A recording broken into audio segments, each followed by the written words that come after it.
Салам достор, медиа сабаттуулук курсунун 4-чү сабагына келдиңиз. Менин атым Аклай.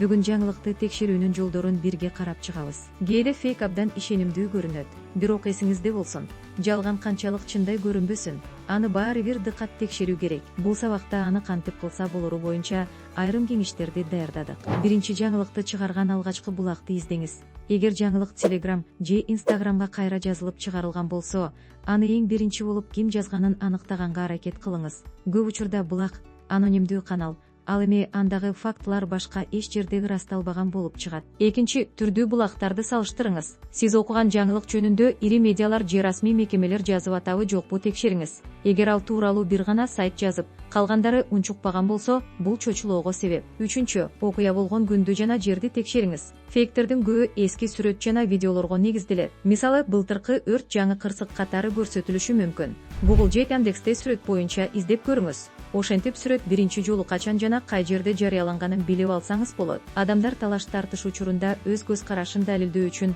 салмактуу аргумент келтиргенге аракет кылышат. Алсак, 2023 жылы мартта Жогорку кеңештин жыйынында ошол кездеги депутат Адахан Мадумаров Улуу Британия советтик билим берүү системасына өттү деп айткан. Анын чын бышыгын кантип текшерсе болот? Муну текшерүү үчүн кептин өзөгүн бөлүп алабыз. Улуу Британия советтик билим берүү системасына өттү. Расмий сайттарды, Улуу Британия өкмөтүнүн, парламентинин жана беделдүү жумлардын сайттарын текшеребиз. Муну бышыктаган эч бир маалымат жок. Биринчи булакты табабыз.